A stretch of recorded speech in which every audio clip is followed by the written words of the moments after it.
paz, Senhor, diante de momentos de aflição, diante de momentos de perplexidade, mas o Senhor tem nos ajudado, nos dado sabedoria para saber como agir, Senhor, em cada momento. Nós somos eternamente gratos, Senhor.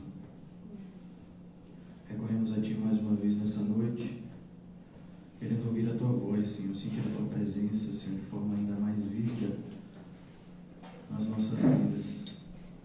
Ajuda-nos, Senhor, a crescendo na graça e no conhecimento de Ti, para que possamos apresentar cada vez mais um serviço que lhe seja agradável. Livra-nos de uma vida infrutífera, Senhor, e que a nossa vida tenha sempre um propósito, o propósito de Te agradar. Ajuda-nos, Senhor, a sermos luz e sal, evidenciando diante de todos que somos Teus filhos, que o Senhor é o nosso Deus, que o Teu poder é sobre todos e durará para sempre. Ajuda-nos, Senhor, a sermos testemunhas vivas do Teu poder para salvar, e que, movidos por essa confiança real, possamos também fazer de tudo para com todos, para, se possível, salvar alguns. Em nome de Jesus. Amém e graças a Deus.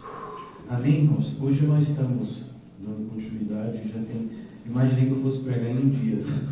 Já estamos no terceiro dia na exposição da questão do materialismo religioso dos nossos dias. Hoje nós vamos falar dos as três últimas características do fruto do Espírito e os seus correlatos que o inimigo tende a fraudar nas nossas vidas. Eu queria convidar vocês a abrirem comigo em 1 Coríntios 9, porque nós vamos entender um pouco sobre como o fruto do Espírito está sempre relacionado de maneira prática com o nosso dia a dia, com o que pensamos, o que fazemos e o que falamos. É dessa maneira que nós evidenciamos ele. É assim que o fruto do Espírito se torna, de fato, perceptível para nós e para aqueles que nos cercam. Não há nenhum tipo de subjetividade na vida cristã, pelo contrário. O cristianismo é uma fé extremamente prática, né? Onde nós somos chamados, como falamos aqui já, a testemunhar a fé que nos alcançou de maneira real. O apóstolo Paulo aqui, em 1 Coríntios, vocês sabem qual é o pano de fundo da carta. O apóstolo Paulo está decepcionado, né, com a igreja de Coríntios, com a realidade que se encontrava essa igreja, a igreja que o apóstolo Paulo ficou pastoreando por 18 meses. A igreja que ele mais passou o tempo depois de Éfeso. E mesmo assim, na sua saída, invadiram falsos mestres e os próprios irmãos começaram a discutir entre si, criando uma espécie de facção, né? Grupos sobre Paulo, sobre Apolo, sobre Cefas, sobre Cristo. Então o apóstolo Paulo escreve essa carta e é nela que inclusive ele fala sobre o fato de ceiarmos indignamente, o fato do Senhor disciplinar severamente qualquer tipo de contenda dentro do povo de Deus. Então, aqui no capítulo 9, o apóstolo Paulo ele vai mostrar como um servo de Deus, e ele toma, né, assim como referência, não somente para se defender dos ataques que tentavam, de alguma forma, descredibilizar a mensagem, descredibilizando o mensageiro. Até hoje é assim, né? Então, se alguma pessoa tentar ir contra o que pregamos aqui, a primeira atitude vai ser descredibilizar aquele que prega, né? Então, o apóstolo Paulo ele começa a falar sobre alguns temas e ele vai chegar na questão do atleta. E aqui eu quero parar com vocês e pensar um pouco a título de introdução sobre o que a gente vai falar do fruto do Espírito. Os três últimos, fidelidade, mansidão e domínio próprio. Nós vamos encontrar tudo aqui. Todo atleta, e o apóstolo Paulo toma como analogia o atleta. É impressionante que às vezes a gente faz essa analogia nos dias de hoje e as pessoas nos chamam de carnais. Ou está usando um exemplo da prática de atividade física, que coisa carnal, nem parece parece que é espiritual e só evidencia que essa pessoa não está lendo a Bíblia com a seriedade que deveria, né? O exemplo do atleta é dado algumas vezes, inclusive na carta aos Hebreus. Corramos com perseverança a carreira que nos está proposta. Ali, a figura também é a figura do atleta, que corria com o mínimo de roupa possível, justamente para não pesar quando ele estivesse correndo. Então, aqui no versículo 25, o apóstolo Paulo faz essa referência aos coríntios que ficavam na Grécia e que entendiam bastante de modalidades esportivas. Todo atleta em tudo se domina. Olha, em tudo. Então, se a gente pegar, hoje nós até temos mais acesso a esse tipo de informação do que antes. Então, vemos como um atleta precisa de uma dieta diferente, sono, tem que ter controle de sono. Hoje temos exames assim, extremamente específicos, né, para as pessoas que desempenham atividade física, porque esses exames, né, eles medem determinados índices que são importantes para o desempenho da atividade física de determinado atleta em determinada modalidade. Então ele precisa se dominar. Às vezes ele tem que comer mais, às vezes ele tem que comer menos, dormir mais, dormir menos, evitar contato com pessoas que possam tirar sua concentração. Ele precisa estar focado, né? Os irmãos aqui no nosso país, a modalidade do futebol é muito conhecida, né? Então, sabemos que no futebol os jogadores ficam num período anterior ao jogo, cerca de 24 horas a 48 horas antes do jogo, concentrados.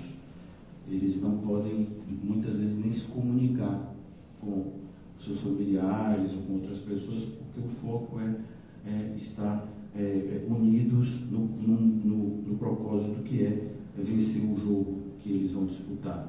Então veja que o apóstolo Paulo está fazendo menção a isso, a esse tipo de vida que o atleta tem, como ele tem que se dominar. Então você imagina que você é um atleta e você é um jogador ou jogadora de futebol, né? Recentemente a gente teve aí a Copa do Mundo do futebol feminino, que o Brasil foi desclassificado, ainda na fase de grupos.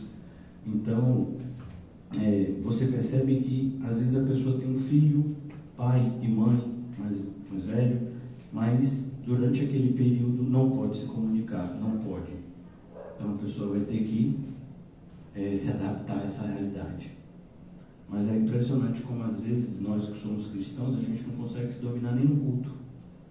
Fica de olho no celular para ver se vai chegar alguma mensagem. Não, mas é porque eu deixei. Sim, não entendi, mas Deus não está no controle de tudo? E se não existisse celular, aqueles que são contemporâneos meus, não existia celular, tinha que confiar que está tudo bem, né? E tinha até aquela frase popular que diz, não, fique tranquilo, notícia ruim chega rápido, né?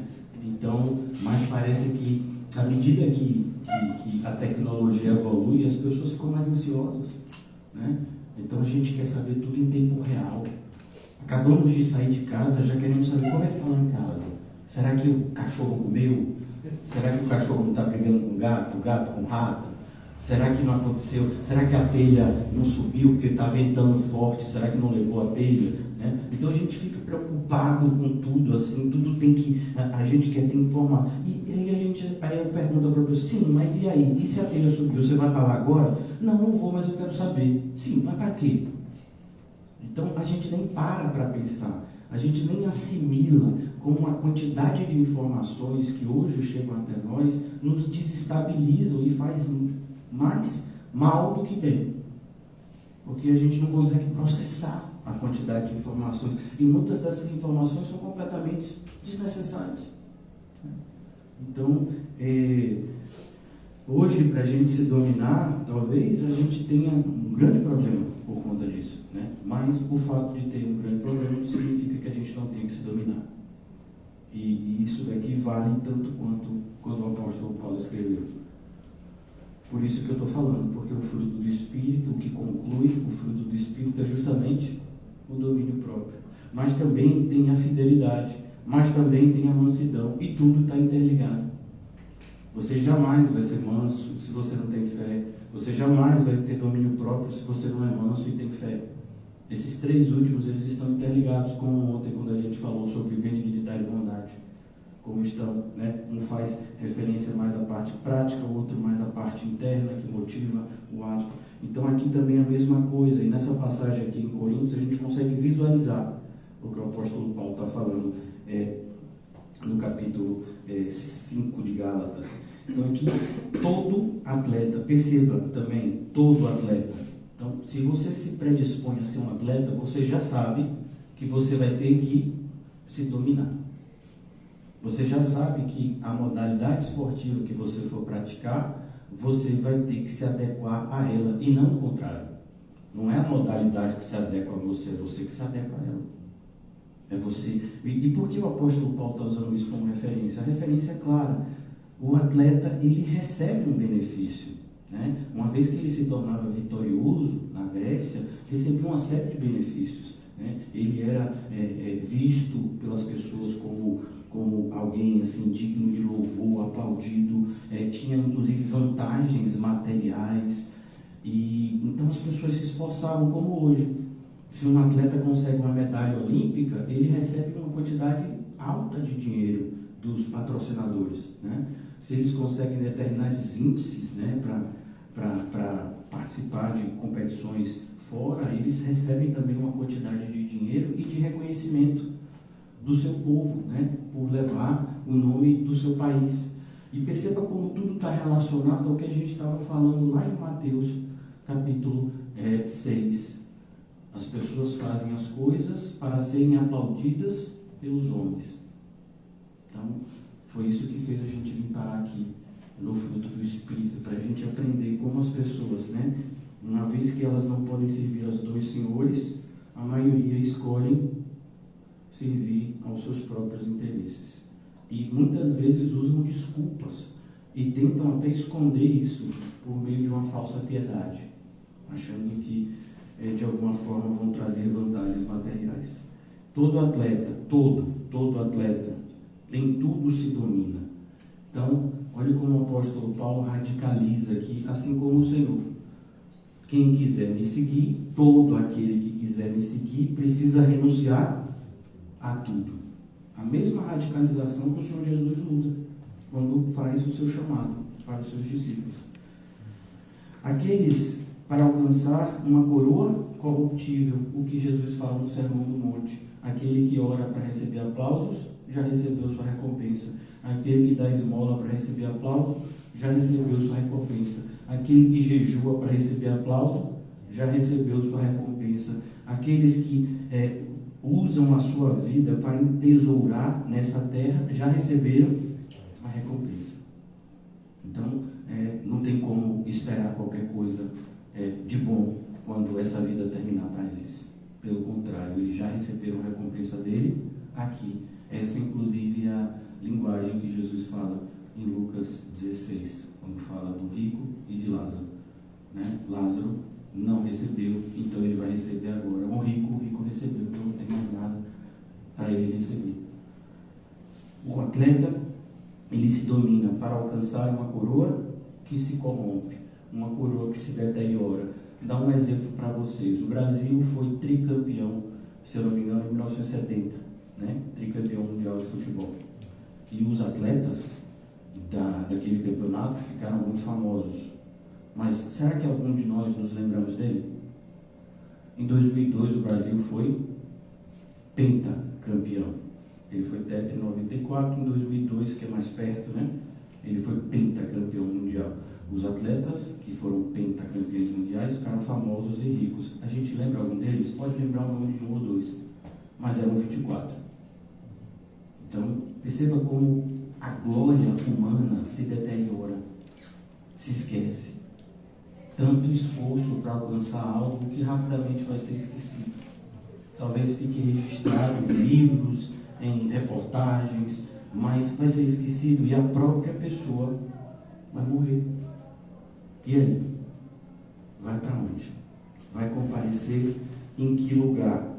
Vai estar diante de quem? Naquele grande dia. O que ele vai ouvir, né? Que bom, você foi um jogador excelente, né? Você vai para o céu por causa disso? Será que lá no céu está precisando de jogador? Será que lá no céu está precisando de algum tipo de profissional liberal? Não. No céu só entra crente. A exigência é ser crente. Um obreiro aprovado, que manuseia bem a palavra de Deus. Alguém que tenha o fruto do Espírito. Alguém que tenha sido regenerado. Então a referência é sempre essa. Então a gente observa como no mundo, até hoje, e infelizmente na igreja, tem se buscado influenciar as pessoas a buscar uma espécie de sucesso. Esse sucesso que se corrompe, se deteriora. E ainda dizem que é para a glória de Deus. Não entendo o que glorificaria a Deus o fato de você receber uma medalha. Glorificaria a Deus em quê? Não, glorificar a Deus é um rapaz que ganhou uma medalha olímpica e não quis nenhum tipo de sucesso e foi ser missionário na China. Logo depois de ganhar a medalha olímpica, e todo mundo disse: você está maluco? Agora que você vai ficar famoso, você pode ser pastor aqui na Inglaterra. Ele disse: não, eu fui ser chamado para meu chamado a ser missionário na China, mas lá na China ninguém vai te conhecer. E ele foi para lá e morreu lá. Esquecido das pessoas. É Eric Liddell o nome dele, se eu não me engano. Então, nós temos trocado, né, a glória de Deus pela glória dos homens. E temos, muitas vezes, até dito que isso glorifica a Deus, né? O fato da gente ter algum tipo de vantagem. É por isso que o apóstolo Paulo diz que esse tipo de comportamento é um comportamento de quem é inimigo da cruz de Cristo. O Deus dessas pessoas é o próprio ventre. Perceba, eles não são inimigos de Cristo, mas inimigos de um Cristo que foi crucificado e que chama os seus seguidores a carregarem a semelhança dele também uma cruz. Então, eles são inimigos da cruz. Eles são inimigos de qualquer tipo de sofrimento, de qualquer tipo de renúncia, de qualquer tipo de relacionamento com o Senhor que os cause dor ou perda. Eles só querem usar o Senhor como fonte de lucro. Eles querem o Senhor Jesus como fonte de trampolim, como um trampolim para o sucesso, como uma escada para a glória deles, né? E a gente tem visto cada vez mais isso acontecer na igreja e as pessoas aplaudirem isso, se emocionarem com isso, né? Eu já fui para lugares onde esse pessoal dava testemunho e as pessoas choravam, né? E dizia que isso era evangelismo, né? Não, isso não é evangelismo. Todo atleta em tudo se domina, aqueles para alcançar uma coroa corruptível. E nós? Nós buscamos a coroa corruptível? Nós buscamos salários altos? Nós buscamos glórias humanas? Nós buscamos reconhecimento, likes, seguidores? E buscamos curtidas no Instagram? Não, a gente não busca nada disso, né? Mas tem quem busque, usando o nome de Jesus. Tem quem comemore 500 mil seguidores, né? Então, não, o apóstolo Paulo diz: não, a nossa coroa é incorruptível. E por que incorruptível? E o princípio é o mesmo que Jesus disse: a traça e a ferrugem não corrói. Isso é ser incorruptível. E por que não corrói? Porque está no céu. A nossa coroa está no céu. O próprio apóstolo Paulo vai dizer isso na segunda carta a Timóteo, quando ele diz: olha, a minha coroa já está reservada, porque ele sabia que ele iria recebê-la lá e não aqui. Ela já está reservada para mim. E ela não se corrompe, por quê? Porque ela está no céu e está bem guardada. E é correlato essa afirmação de Paulo quando ele diz também: eu sei que eu tenho crido, ele é poderoso para guardar o meu depósito. Está lá, o tesouro está lá, não se corrompe, não se deteriora, ninguém pode roubar, porque está no céu. Agora perceba, se a gente colocar o nosso tesouro aqui na terra, a tendência é a gente perder, a tendência é a gente se frustrar, a tendência é a gente se decepcionar. Por quê? Porque aqui na terra é assim. Até os ímpios sabem disso. Mas eles não se importam, porque eles não acreditam em Deus como nós. Mas sabem que aqui não se pode confiar. A gente vai perceber, por exemplo, como os ricos investem em segurança privada. Por quê? Eu não estou falando só no Brasil, não. No exterior também. Às vezes a gente pensa que a insegurança é só aqui no Brasil. Não. Se você for para países que são ricos, os bilionários também se sentem seguros. Estão muitas vezes cercados de seguranças, né? Por quê? Porque a riqueza deles é tamanha que em vez de trazer para ele segurança, traz o quê? Insegurança. Alguém pode sequestrar meu filho, minha filha, alguém pode me sequestrar, alguém pode tentar fazer com que eu tenha que dar o meu dinheiro ou fazer alguma coisa. Então essas pessoas são extremamente inseguras, justamente por serem ricas. Perceba que esse problema a gente não tem. Que coisa boa! Imagina uma pessoa dessa tendo que vir para o estudo aqui, né? Os seguranças teriam que vir mais cedo, fazer uma varredura na região, né? Traçar o perímetro, pedir autorização, né? Para algumas pessoas daqui, né? A gente não tem nada a ver com o pessoal, a gente é daqui, só é o rico que está vindo, ele até, se você quiser, deixa o dinheiro para o churrasco aí, né? Então, a gente não tem esse problema. A gente chega aqui e pensa, não tem nada não, deixa eles aí, não tem nada, não tem nem onde cair. Já viu o celular, o meu é melhor do que o dele, então deixa ele aí, né? Porque a gente vai ver que o pessoal hoje em dia, né? Pessoas envolvidas com coisas erradas, tudo com iPhone, isso, aquilo, e a gente é o que? Xing-ling mesmo, né? É aquele celular que se roubar não tem problema. E mesmo esse celular é dividido em 10 vezes, 20 vezes, né? Por quê? Porque a vida do cristão é isso. Quando o nosso tesouro não está aqui, as coisas que a gente tem aqui, a gente tem essas coisas sabendo que elas são temporárias. Nosso coração não está nelas, nosso coração está em Deus. Graças a Deus. Então, versículo 26. Assim corro também eu. Olha que coisa, né? O apóstolo Paulo está querendo mostrar que muitas vezes a gente olha, quem aqui já assistiu uma maratona? Maratona é uma modalidade esportiva que a pessoa precisa correr 42 quilômetros e alguns metros. E imagine o desgaste, né? Se você for um atleta amador, você vai completar essa prova talvez em 5 horas, correndo. O desgaste para se completar uma prova dessa, a quantidade de líquido que você perde, né? Muitos começam e não conseguem terminar, até atletas de elite não conseguem terminar, porque é uma prova extremamente desgastante.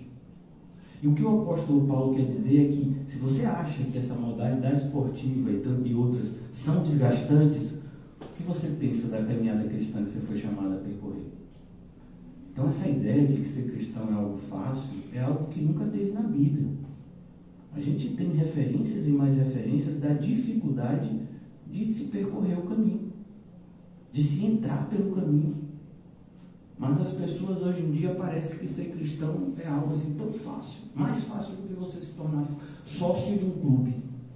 Porque para você se tornar sócio de um clube tem que levar documento, tem que levar, né, registro de identidade, comprovante de residência, não sei o quê, e pagar, exatamente. E para ser cristão, não, levanta a mão, faz assim com a cabeça, pronto, cristão, né? No máximo, joga um pouquinho de água, já foi, né? Sou cristão, né? Nem compra a Bíblia, não sou desses fanáticos de comprar a Bíblia, não, eu sou na minha, né? Sou um cristão tranquilo. Então você vê, não tem comprometimento nenhum, e o apóstolo Paulo já combatia isso desde aquela época. Você acha que o esforço de um atleta é maior do que de um cristão? Então você não entendeu. Porque o prêmio deles é um prêmio chulo comparado com o nosso. O prêmio deles é algo que é como se a gente fosse comparar, irmãos, ouro com algodão doce. Por que essa comparação? Porque o algodão doce ali, eu sei que eu sofri muito com isso. Eu comprava algodão doce na esperança de que era uma coisa grande, e depois me arrependi de não ter comprado com o mesmo dinheiro o cachorro-quente. O cachorro-quente era mais maçudo, mas o algodão doce tinha aquela propaganda enganosa do tamanho. Mas é só um pouquinho de açúcar que fica naquele negócio, faz uma nuvem assim enganosa. Então você pega aquilo dali, qual é o valor de uma pepitazinha de ouro? Vale mais do que milhares de algodão doce. Né? Porque o algodão doce é vento com açúcar, ouro é ouro. Ouro é um material durável, é um metal raro, é um metal, inclusive, que ele consegue resistir a elevadas temperaturas, ele é resistente, né, ao tempo. Então é algo que tem muito valor diante dos homens. Então é como se você tivesse uma coroa de ouro e uma coroa de algodão doce. Então qual é a recompensa melhor? A nossa. E a gente acha que a gente tem uma recompensa melhor e um esforço menor? Que lógica é essa? que a recompensa da gente é maior, mas o esforço é menor. E tem gente que ainda usa. Eu comigo mesmo, já usaram várias vezes para dizer que eu sou um pastor que bato nas ovelhas, né? E digo, oh, meu Deus, então eu bato mais em mim, né? Porque eu também sou ovelha. E as pessoas costumam dizer, não, porque o jugo de Cristo é suave, o fardo é leve. A pessoa que usa esse tipo de comentário, ela nem sabe o que está falando. Porque é nesse capítulo que Jesus vai combater as cidades impenitentes. Ai de Cafarnaum, ai de Betsaida, é nesse capítulo. É nesse capítulo que ele está dizendo, jugo é um instrumento, né, que prendia dois animais, para que eles andassem juntos. Então está dizendo assim, se você andar igualzinho a Jesus, se você tiver o mesmo comportamento que Jesus, a vontade de chegar no mesmo lugar que Jesus, então é suave para você. Mas imagine você sendo um animal que está no jugo e que você está querendo ir para um lugar e Jesus está querendo ir para outro. Você acha que isso vai ser suave? Então a pessoa não entende nem a analogia. E usa esse versículo para dizer, se o cristianismo tem sido algo assim desgastante, então quer dizer que está sendo pregado algum tipo de farisaísmo. De forma nenhuma. A gente está pregando aqui a fé verdadeira, genuína, que custa tudo. Essa ideia desse cristianismo barato, que as pessoas simplesmente dizem, eu amo a Jesus, de maneira hipócrita, da boca para fora, nunca existiu na Bíblia. Sempre foi combatido. Mas ainda hoje a gente percebe, dentro das igrejas, a nossa não é uma exceção. Né? Existem pessoas que pensam assim, que podem se dedicar completamente ao mundo e ainda achar que estão servindo a Deus, que estão agradando a Deus. Ainda achar que Deus está satisfeito com o tipo de desempenho, com a vida que estão levando. É algo assim, né? Assustador, mas sempre existiu. Assim como também eu, não sem meta. Percebeu? Você tem meta? E agora eu estou te dizendo, você tem meta em relação ao seu cristianismo? Você já pensou nisso? Quem você pensa, se você estiver vivo daqui a um ano, quem você desejaria ser? Perceba que quando a gente coloca assim, a maioria das vezes a gente não tem a mínima ideia do ponto de vista espiritual. A gente só pensa nas coisas materiais. Como, não, pastor, daqui a um ano pelo menos eu quero que as contas estejam pagas. Daqui a um ano pelo menos eu espero que os problemas que eu tenho hoje, metade já estejam resolvidos. Né? Sim, mas espiritualmente, você quer estar onde? Será que daqui a um ano você queria ser uma pessoa que já leu no espaço de um ano 3 vezes a Bíblia? Será que você imagina que daqui a um ano você vai ter uma comunhão com Deus que vai te possibilitar ter uma intimidade com Ele 10 vezes maior do que a que você tem hoje? Será que você se imagina daqui a um ano ter um desprendimento material 2 vezes, 3 vezes maior do que você tem hoje? Uma entrega maior à obra do Senhor do que você tem hoje? Será que a gente tem alguma meta do ponto de vista espiritual? E é isso que Paulo está falando. Por quê? Porque o atleta trabalha com meta. Perceba, por exemplo, aqui, eu estou usando esse exemplo, eu estou usando essa analogia do futebol, porque é algo conhecido das crianças, dos adultos, né? Então, você pega um time de futebol que desceu para a segunda divisão. Não vou dizer que é um time que é vermelho e preto, não vou. Né? Qual é a meta de um time que desceu para a segunda divisão? Diga aí, Regina. Subir para a primeira, não é? E evitar descer para a terceira, que ainda tem essa hipótese, né? Então, quer subir para a primeira. Se não der, pelo menos ficar na segunda para não descer para a terceira, que a terceira é pior. O time que está na primeira divisão, qual que ele está pensando? Ele está pensando em ganhar. Não dá para ganhar, não tem um jogador suficiente para ganhar. Então, pelo menos, vou me classificar para a Libertadores, porque dá dinheiro.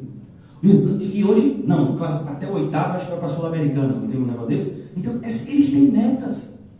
E daqui a pouco, no meio do ano, o time não teve um desempenho muito bom. Qual é a meta? A meta é a gente se manter na primeira. Então, bota lá, temos que ganhar 3 partidas em casa, temos que ter pelo menos um empate fora. Não é assim? Meta. E a gente tem algum espiritual? Nenhuma. Como é que a gente vive a vida espiritual? Deixa lá.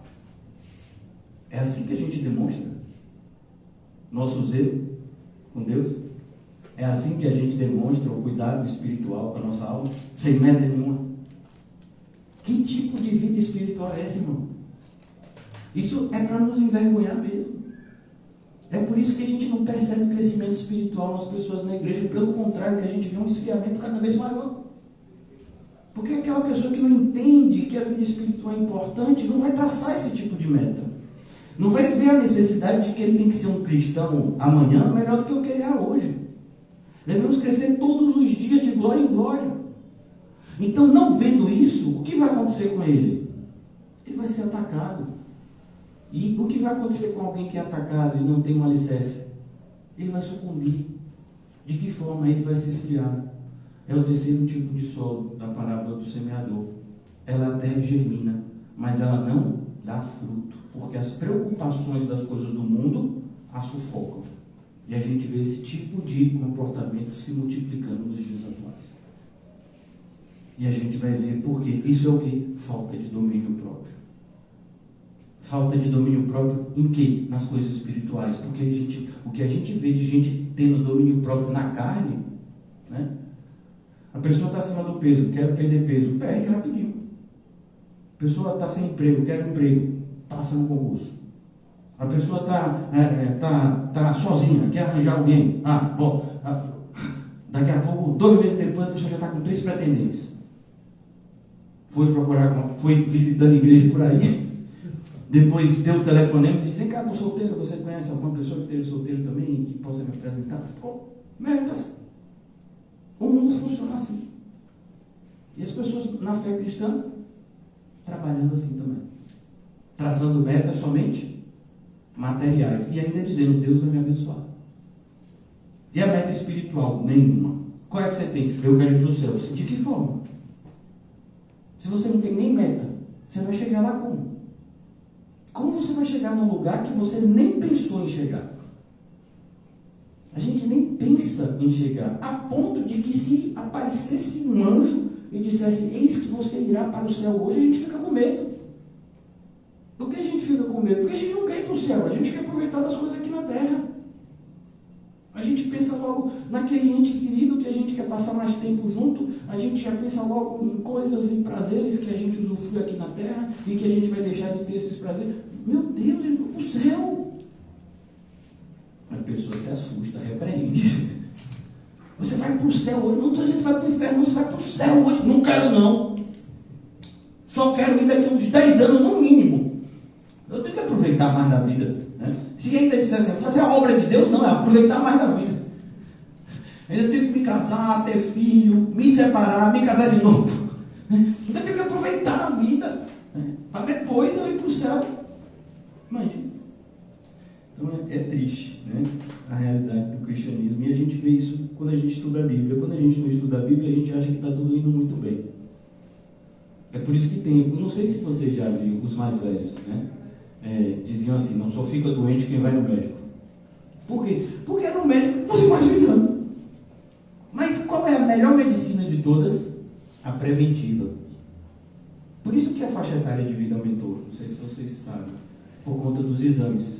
Então, pessoas que de repente teriam um infarto, eles deixam de ter esse infarto, porque fizeram o exame, constatou um problema no coração, começa a tomar medicamento e estabiliza aquilo. E a pessoa vai ter mais... Deus está no controle? Tá, Deus está no controle. Porque se tiver que morrer, morre de outra forma, morre daquela forma. Né? Mas para você ver como as pessoas usam da prevenção na sua vida material. E isso tem recompensa. A pessoa que faz check-up todo ano.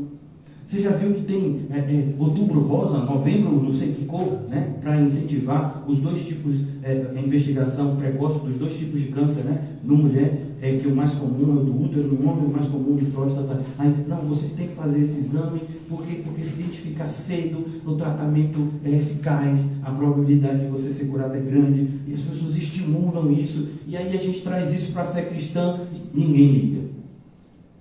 Examine esse homem assim mesmo. Ninguém liga. Mas qual é a sua meta espiritual? Nenhuma.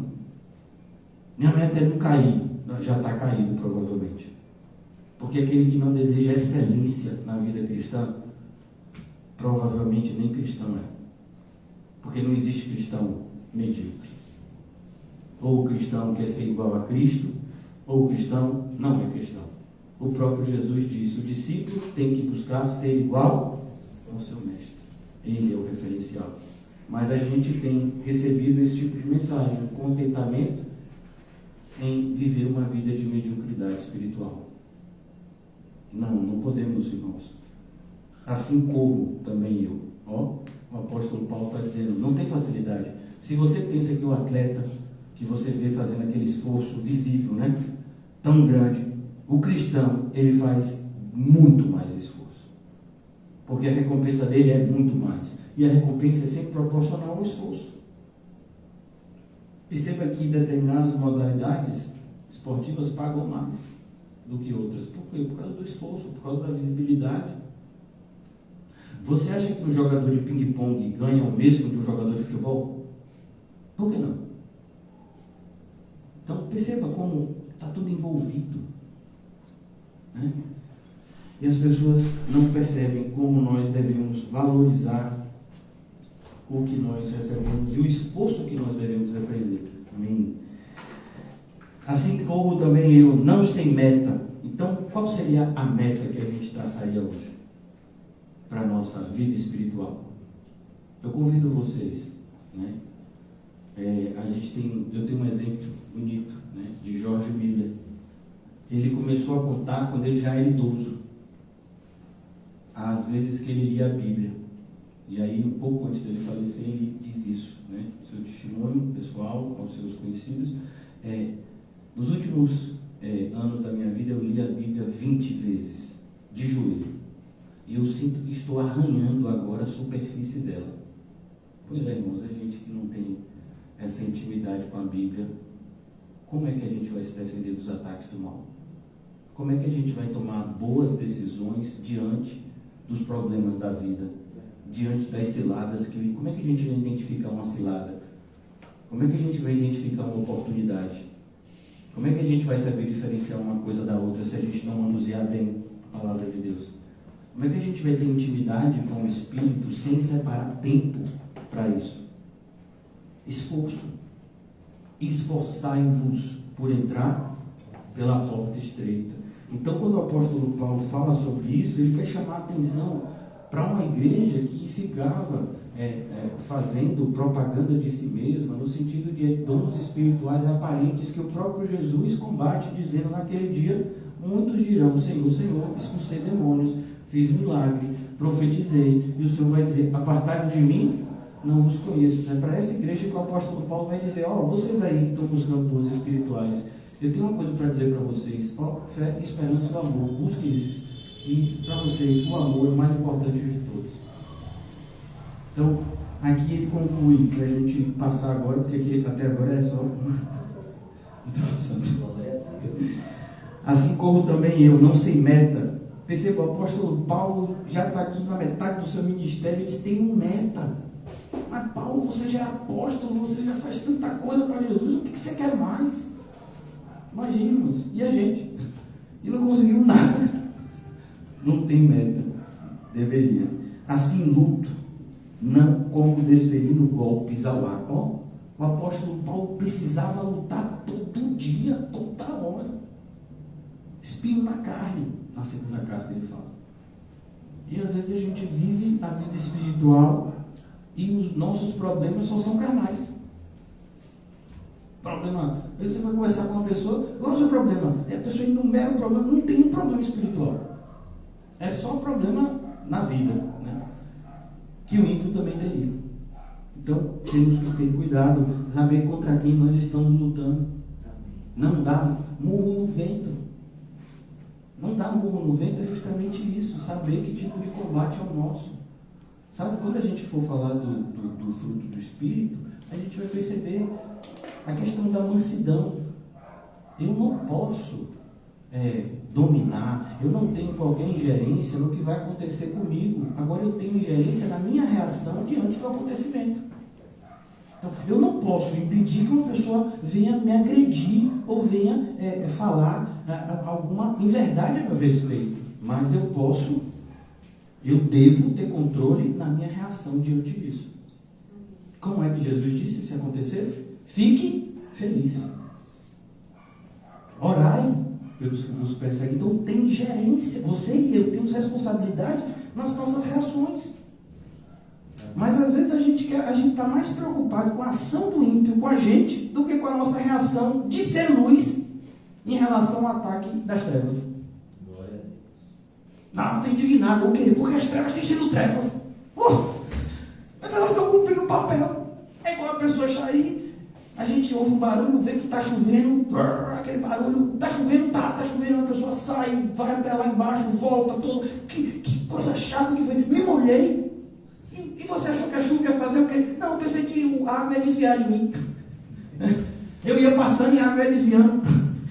Sem guarda-chuva, sem nada, a água ia né? Não, meu filho, ela vai molhar você. Então a gente não observa. Por quê? Porque perceba que quando o apóstolo Paulo usa a analogia do atleta, assim como a gente estudou a analogia ontem, né? Da semente, da agricultura, o atleta, ele sabe a prova que ele vai combater. Por exemplo, o jogador de futebol, ele precisa de agilidade, ele precisa de força no pé ou na mão? No pé. Aí você olha, e o de basquete? O de basquete é na mão. Então, olha, 2 esportes, mas um tem que ser bom nos pés, o outro na mão. Um quer acertar o gol, o outro quer acertar a cesta. Qual é o tipo de treinamento do basquete? Vai ser igual ao do futebol? Não. Por quê? Porque são esportes diferentes. E aquele que treina tiro ao alvo, será que vai ser o mesmo treinamento do lutador? O mesmo treinamento do jogador de basquete ou do de futebol? Não, cada um tem o seu treinamento específico. E você é cristão, qual é o seu treinamento? Nenhum. Faço nada. A gente nem sabe contra quem está lutando, que tipo de arma tem que usar.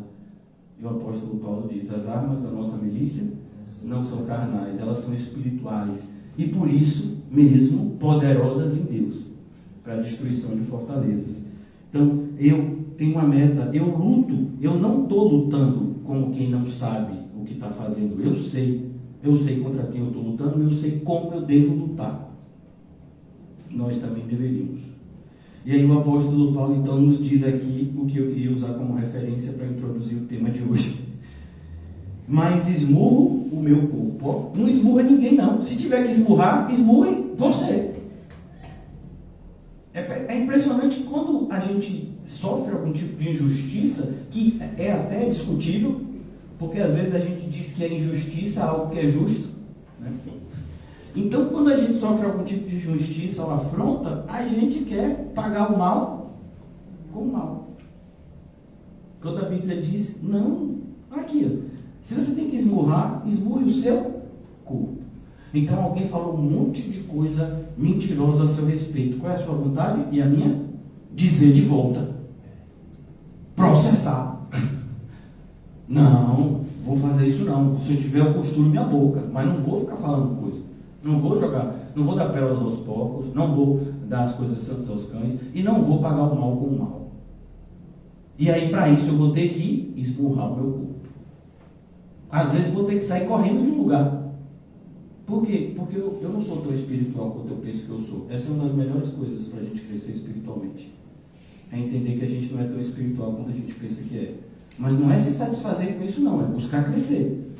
É buscar ter a ideia real de quem somos e buscar melhorar isso, né? Porque o verdadeiro crente está em um processo de crescimento ininterrupto.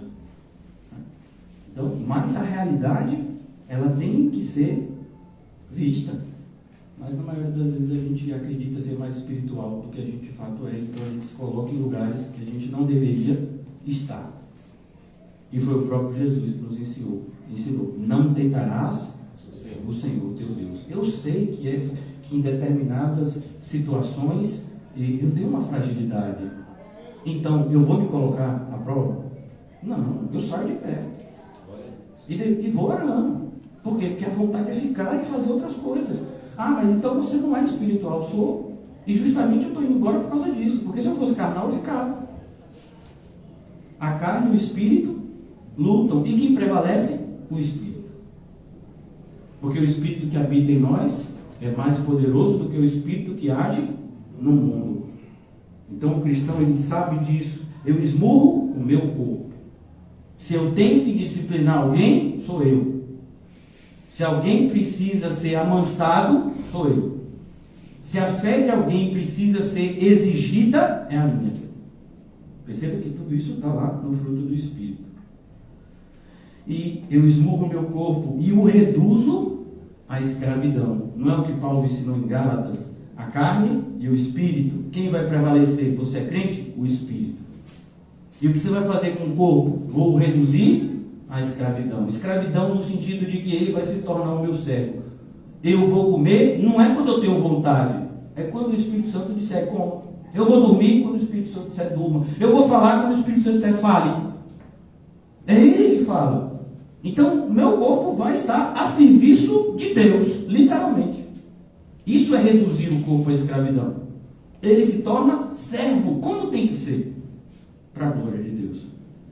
Então aqui ele diz, reduzo a escravidão, para que, tendo pregado a outros, olha o perigo, Senhor, em teu nome. Sim, você falou, mas você não viveu, e aí? Você ouviu, mas você não praticou. É a casa construída sobre a areia. Então aqui Paulo entendia isso. A responsabilidade, o esforço desferido para que a gente não se torne prova da nossa falta de cristianismo. Porque a gente sabe a maneira como a gente vive. Se tem alguém que sabe como a gente vive, é a gente. Desde que a gente acordou até agora, a gente sabe o que a gente fez. Então ele diz, cuidado, para que tendo pregado a outros, não venha eu mesmo a ser, olha o termo, desqualificado. Olha, irmãos, desqualificado é um termo bastante específico para a modalidade esportiva. Porque o atleta desqualificado, ele não é considerado nem como alguém que terminou a prova. Não sei se você já viu em provas de corrida, tem aquela medalha de participação. Então a pessoa que completou a prova, ela recebe a medalha. Por quê? Porque ela completou o percurso. Seja 5, seja 10, seja 40, seja 20. Ela fez o percurso. Então, você não ficou entre os 10 primeiros, não vai receber uma premiação em dinheiro, mas vai receber uma premiação porque você completou o percurso. Mas o desqualificado não recebe nada. Imagine que você é um atleta e a gente sabe até de alguém que fez isso. E aí você está na corrida, a corrida são de 15 km, você começa a correr 3, pega um táxi, chega lá, eu digo, uma pessoa dessa, para que se inscreveu? Eu pego um táxi, chega no quilômetro 12, entra, pula o muro, né, que tem lá os alambrados, né, e termina, né. E aí o fiscal vê que você fez aquilo, você vai receber a medalha de participação? Nem essa. Você é desqualificado. E se tiver uma fiscalização mais séria, talvez até você responda processo. Isso é fraude. Vamos imaginar que a pessoa faz isso e acaba ganhando uma premiação de 3º lugar e recebendo dinheiro. Isso é fraude. Se for descoberto, vai ter que responder. O dinheiro que ele recebeu foi de forma ilícita. Então, mas a gente nem se preocupa com isso. Às vezes a gente dá até risada. Por quê? Porque o mundo é assim. O mundo é desse jeito. No mundo as pessoas não acham que vão ser desqualificadas. Porque você acha que tem uma quantidade tão grande de reprovação nas escolas? Porque as pessoas dizem, não, se eu perder de ano, o máximo que acontece é o quê? Eu repetir tudo de novo, eu acho até legal. Por quê? Porque eu vou ser o maior da turma, e aí eu vou jogar duro. Me perseguiram, fizeram bullying comigo, porque eu sou pequenininho, então eu vou repetir, quando os pequenininhos duros vierem para cá, eu jogo duro com eles. Vou repetir ainda 2 anos seguidos, que é para eu ficar maior ainda. E jogar mais duro ainda. Então, porque o máximo que vai acontecer é você repetir mais um ano. Olha a mentalidade. Eu não estou nem com pressa de sair do colégio. Não tem a ideia de desqualificar. Não tem responsabilidade desde criança. Os pais às vezes não cobram. Os filhos não se sentem estimulados. Às vezes a pessoa, eu ouço isso, né? Tem que estudar tanta coisa. Eu falo, você faz o que da vida? Não, eu tenho muita coisa, eu tenho nada. Eu tenho que ir para o aniversário? Não tem não. Eu tenho que fazer um esporte? Não tem não. Isso tudo é acessório. Sua responsabilidade é estudar. Essa é a sua responsabilidade de estudante. Mas nem isso. Não lançou a série na Netflix. Eu tenho que maratonar. Você quer o quê? Você vai maratonar na matemática, química, física, biologia, não, você vê. Então, você vê como a gente está. E muitas vezes o pai e a mãe entendendo que, não, se meu filho estudar, o máximo que ele vai conseguir é um emprego de salário mínimo. Então, bota para ver se faz alguma coisa engraçada no YouTube e pelo menos ganha dinheiro. São coisas assim que a gente fala e está acontecendo. A gente está vendo a quantidade de crianças produzindo conteúdo, uns conteúdos assim estranhos, né? Uns conteúdos, para não dizer outra palavra, né?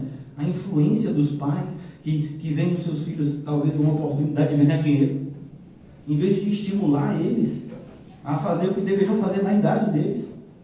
E olha que eu nem estou falando de estimular onde deveria, que é o caminho de Deus, né? Para você ver. Porque se você no mundo age desse jeito, vai estimular no caminho de Deus de alguma forma? De jeito nenhum. Então, não venha eu mesmo a ser desqualificado. Às vezes as pessoas perguntam, né, dos meus filhos, pois é, você sabe por que eles não estão aqui? Porque eu prego, mesmo que eu prego para vocês, eu prego para eles. A mesma forma, a mesma abordagem, o mesmo evangelho que vocês receberam é o que eles receberam. Eles resolveram não aceitar. Seria tão mais fácil para mim passar a mão na cabeça dos meus filhos? Não, claro que não quer que eles vão para o inferno. E se eles forem, eu cumpri minha parte, avisei. Minha consciência, tranquilo. O sangue deles não vai estar nas minhas mãos. Meu Deus, que coisa insensível dizer isso dos próprios filhos. Não, insensível é não dizer. Insensível é ter a noção que o filho está indo para o inferno e você fingindo que ele não está. Isso que é insensibilidade. É como uma mãe que vê um filho com o pai, que vê um filho com câncer e não leva para o tratamento. Isso é insensibilidade. Mas identificar e pregar a verdade, mesmo que o mundo nos condene por exercermos o nosso pátrio poder, né, da maneira que Jesus nos ensinou, é o nosso papel. E não ficar estimulando nossos filhos a ser famosinho e riquinho. Não. Então, mas a gente tem vivido em tempos que já foram profetizados, difíceis. Onde as pessoas são mais amigas dos prazeres do que amigas de Deus. Isso vale para todo tipo de idade. As pessoas vêm para a igreja e a mentalidade é prazer. E o prazer não tem nada a ver com imoralidade. O prazer é se sentir confortável. Por exemplo, você está sentado numa posição que não está agradável, você dá uma encostadazinha, agradou tanto que você dormiu. Você tem a opção de comer uma fruta ou comer um cachorro quente. O que vai te agradar mais? Estelinha já confessou, cachorro quente. Então você vai se agradar. Porque tem a opção, então você se agrada. Isso é buscar prazer. Você está dormindo e você tem a opção de dormir no chão ou dormir no colchão. Você vai escolher qual? O colchão. Por quê? Porque você quer conforto. Você tem a opção de tomar água gelada, fria, ou tomar água morna. Já tomou água morna? Dá vontade de vomitar, né? Você tem a opção. Você vai tomar água quente? Alguém gosta de tomar água quente? Não. Então essa é a busca do prazer. Prazer é isso. É buscar satisfação. E quando a gente faz isso sem colocar Cristo em primeiro lugar, sempre vai ser pecado. Beber um copo, pecado. Tudo que é feito sem fé, pecado. Copo de água, pecado. Por quê? Porque você quer aquele copo de água de qualquer jeito, se aquele copo de água não vier, Esaú é uma referência disso. Como é que uma pessoa como Esaú, forte, diz que vai morrer de fome? Vai morrer de fome ainda é demorável. Mas ele chega da casa, vou morrer de fome, me dê esse prato de lentilha para cá. Primogenitura, não ligo para a primogenitura, me dê um prato de lentilha. Não ligo, eu quero água gelada, eu quero. Mas calma, por que não tem domínio próprio? Porque não tem fé, porque não tem mansidão. Tudo está interligado. E agora, depois dessa introdução, não sei se vai dar, mas vou falar aqui. Ontem a gente parou justamente na bondade. Hoje a gente vai falar dos 3 últimos frutos, características do fruto do Espírito, que são pervertidos pelo mal e que a gente muitas vezes escolhe o auto-engano à verdade. Então, aqui aparece em algumas traduções o sétimo, né? A sétima característica é fidelidade ou fé. Essa fé é uma palavra muito comum na fala grega e ela significa exatamente isso, confiança. Mas para a gente que tem a carta aos Hebreus, a gente não precisa tanto se prender à definição etimológica. Por quê? Porque a Bíblia tem uma definição de fé, no sentido até prático e teológico. Fé é o firme fundamento daquilo que a gente não vê, é a certeza, a convicção daquilo que a gente espera. Então isso é fé. E o que é que o mundo vai dizer para você e para mim, e o que é que a gente vai tentar acreditar? Que não, a gente não precisa ter essa fé. A gente, na verdade, tem que ter aquele negocinho de eu vejo a luz no fim do túnel. Enquanto eu não ver a luz no fim do túnel, aí eu vou me sentir desestimulado. Mas se eu ver assim, uma luzinha no fim do túnel, aí isso me motivará. Mas aí já não é mais fé. Aí já não é fé, porque você viu a luzinha no fim do túnel. Não pode, já não tem fé. A fé é quando você não está vendo nada, a não ser a palavra. E você é movido por ela. E você acredita nela, sem nenhuma prova material. Deus disse, fique aqui, fico. Deus perdoe. Mas se você ficar aqui, vai morrer. Se você perdoar, vou fazer coisa pior com você lá na frente. Não, mas eu acredito que Jesus me falou, e o que ele falou é para o meu bem, então eu vou fazer. Isso é fé. Mas o mundo vai dizer o quê? Aquele ditado bem bonito que a maioria das pessoas pensa que está na Bíblia, e não está, pelo menos não é de Deus, pode estar na do diabo. Faça por ti, que de lá eu te ajudarei. Isso não é fé. Fé é confiar. Fé é confiar. Dá um exemplo de fé. Quando a viúva ia ter os seus filhos vendidos para pagar a dívida do marido que morreu e era homem de Deus, o profeta disse o quê? Você tem o que em casa? Só tem um resto de azeite, então pega as botijas. Prega um monte de botija e depois você vai derramar e vai vender, vai pagar, e vai sobrar um dinheiro para você se manter. Ela faria isso se não tivesse fé? Ela não tinha evidência nenhuma, o profeta estava falando ali. E a outra viúva, nesse caso foi Elias, e no caso de Eliseu. Eliseu, como foi? A mulher ia fazer a última refeição com o filho e não tinha mais nada para comer. Eliseu disse, não, eu vou comer primeiro.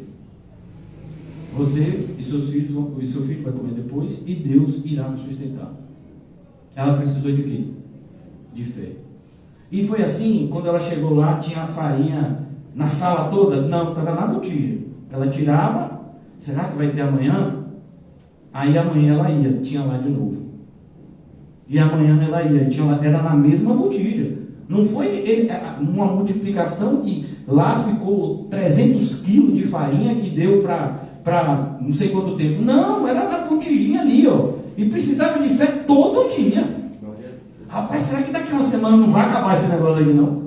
E de onde é que está vindo essa farinha? Bota a botijinha, né? Alguém não. E todo dia que eu chego aqui tem ainda, e eu pensei que era a última, e ainda tem.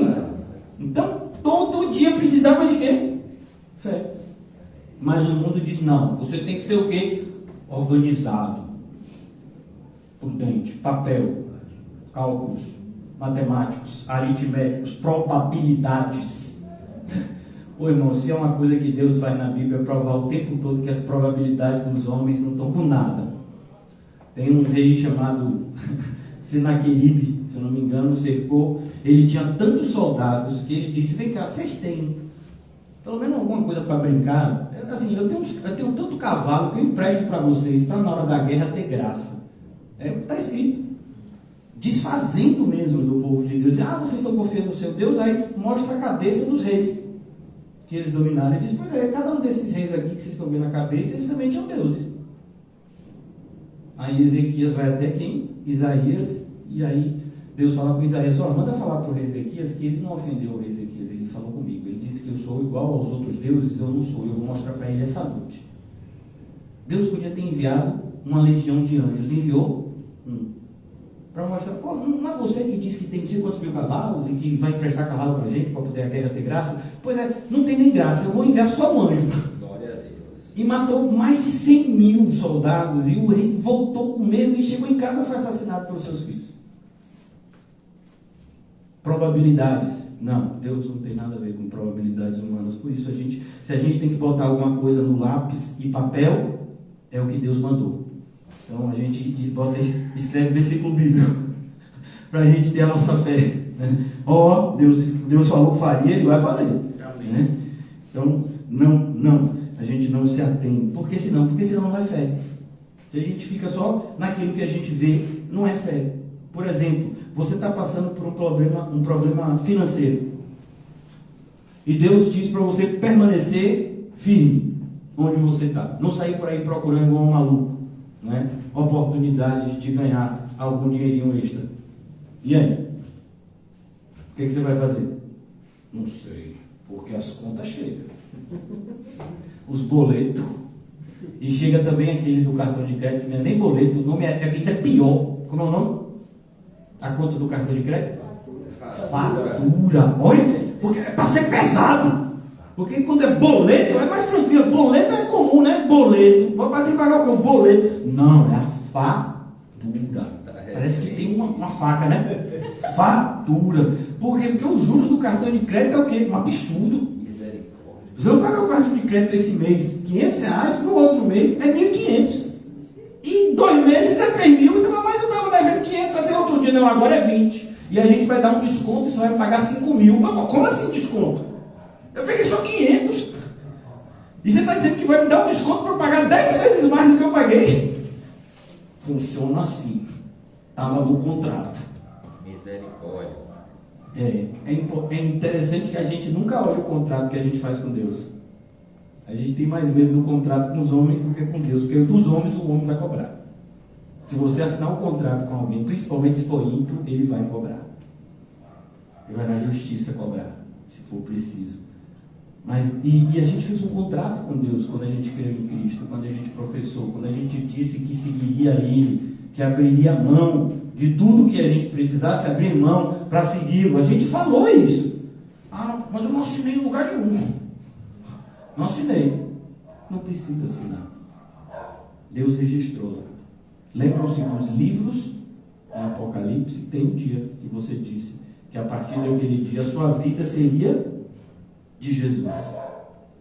Sua vida era dele. Você não se entregaria mais a nada, porque você entendia que ele é tudo para você. Mas passou 1 ano, passou 2, passou 10, aí você esqueceu que assinou. E aí você descumpriu. E aí não veio a cobrança que o ímpio cobraria. Não veio. Você que pensa que não veio. Você nunca ouviu falar no espírito do erro? Para você achar que tem fé, quando na verdade você nunca teve. E quem via? O próprio Deus, porque o juízo começa pela casa.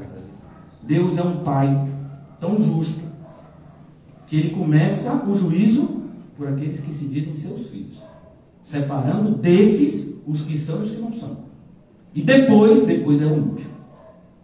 Mas como ele seria um Deus justo se ele não desse um exemplo no seu próprio povo? É assim que ele faz com o povo no deserto.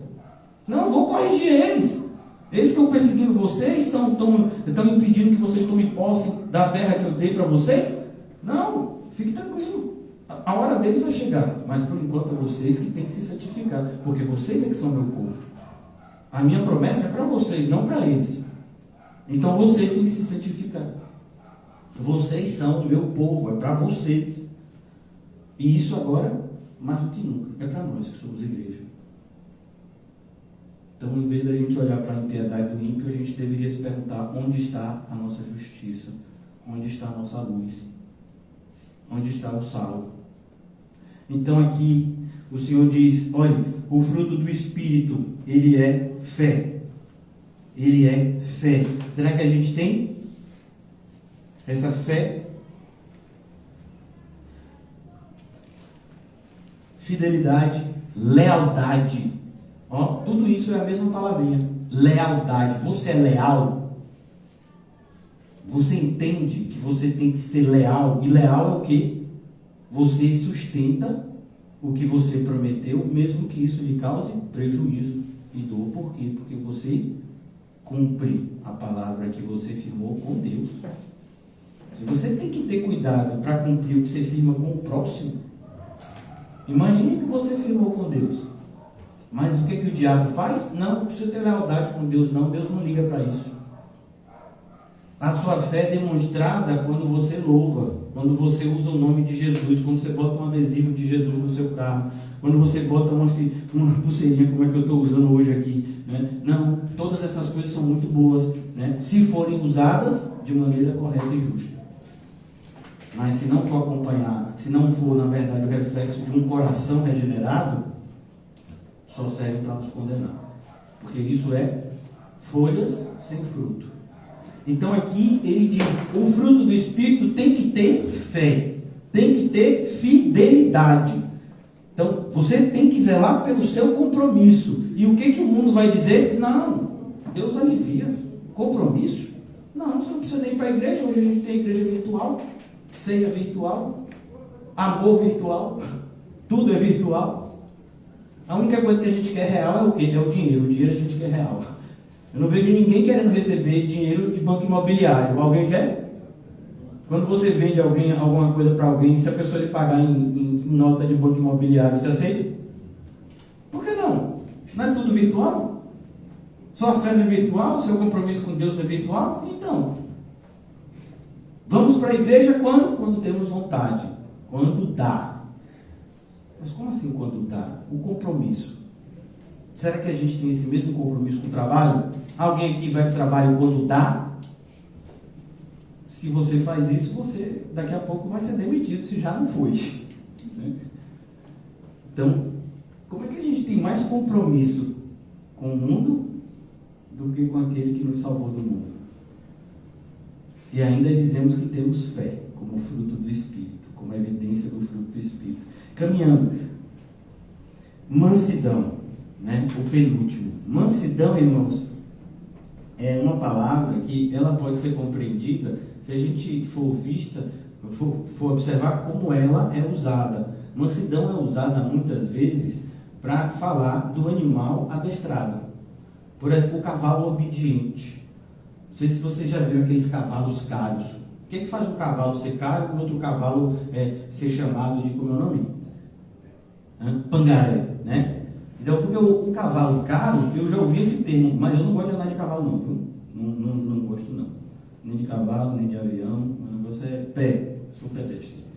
Então, mas o cavalo, né, é cavalo de pisada. Já ouviu esse termo? Então a pessoa vai andando assim, e nem parece que você está andando de cavalo, porque ele foi ensinado a andar, e andar de um jeito que você está lá em cima dele, né, fique bonito, né? E um cavalo dele, é caro. Você puxa, ele para. Você dá a rédea, ele anda. Você faz assim, ele vira. Às vezes ele adivinha o seu pensamento. Né? Esse é mais caro ainda. Né? Então, é isso que é valorizado o animal. O animal obediente. E a mansidão muitas vezes é usada como adjetivo disso. Então, mansidão é isso. Lembra-se do que Jesus orou? Pai, se possível, passa de mim esse cálice. No entanto, não seja feita a minha vontade, mas a tua. Quantas vezes a gente ora assim? Quase nenhuma. A maioria das nossas orações é apresentando as nossas vontades e dizendo que se ela não for feita, a nossa vida acabou. Senhor, se não acontecer isso que eu estou pedindo, acabou minha vida. Como é que eu vou viver sem isso que eu estou pedindo? A gente nem abre, sabe? Nem abre para hipótese do que a gente está pedindo não acontecer. Aí ainda diz que isso é fé. O determinismo, né? Não, eu determino que vai ser desse jeito. Vem cá, seu nome é Deus? Porque quem determina as coisas é Ele. A gente, o máximo que faz é pedir. E a gente ainda nem sabe como pedir. Muitas vezes a gente pede e não recebe porque pede mal. Para satisfazer só a nossa vontade. Não glorifica a Deus em nada. Nosso pedido muitas vezes. Então aqui ele diz, cuidado, você tem que ser obediente. Jesus diz isso, nos assemelhando a ovelhas de um bom pastor. As minhas ovelhas ouvem a minha voz e me seguem. Por quê? Porque elas são mansas. Elas não seguem a voz do mercenário. Por quê? Porque elas são mansas, elas são obedientes. Elas sabem que o mercenário é mercenário, não vai seguir ele. Vai seguir quem? O pastor delas. Elas sabem. E ele faz isso, inclusive, fazendo uma analogia aos fariseus, que não os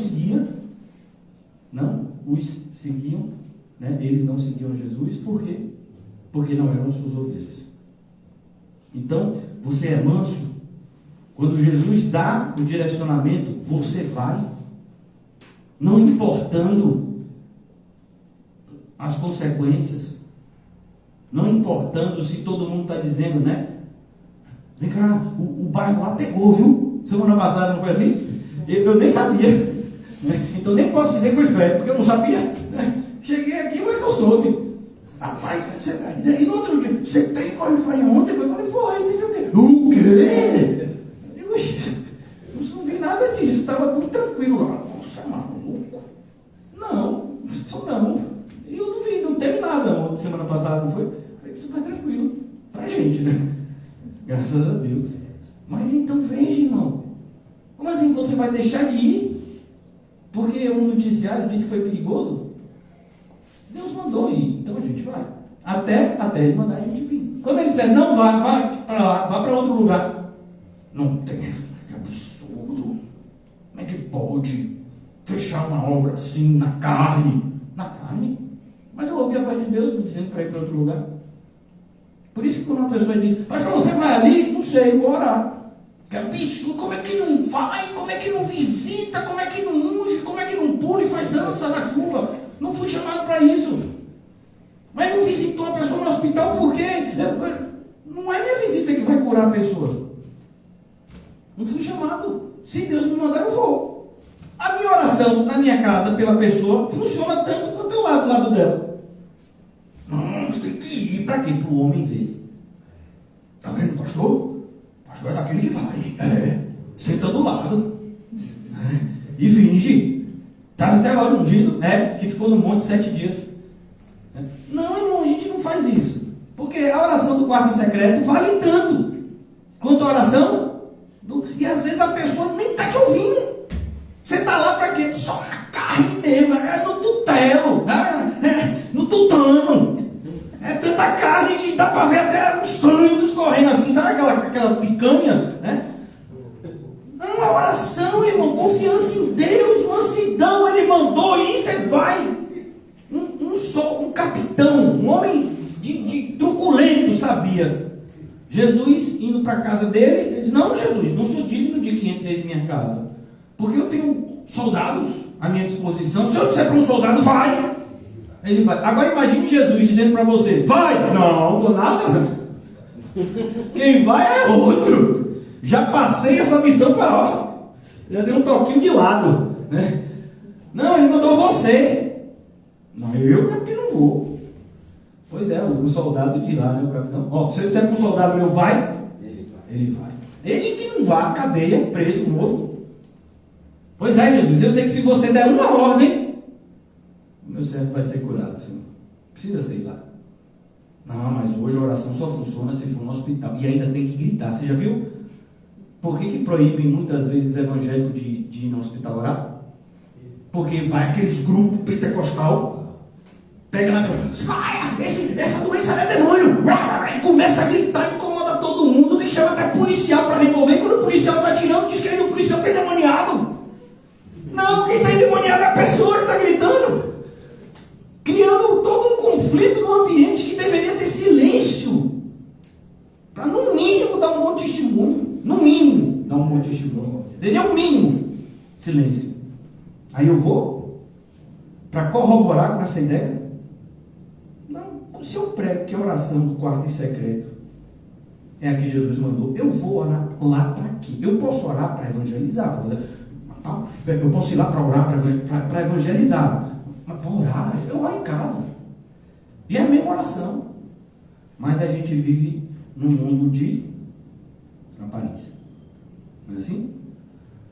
E a mansidão? A mansidão não existe mansidão. Né? As pessoas não se preocupam em serem obedientes.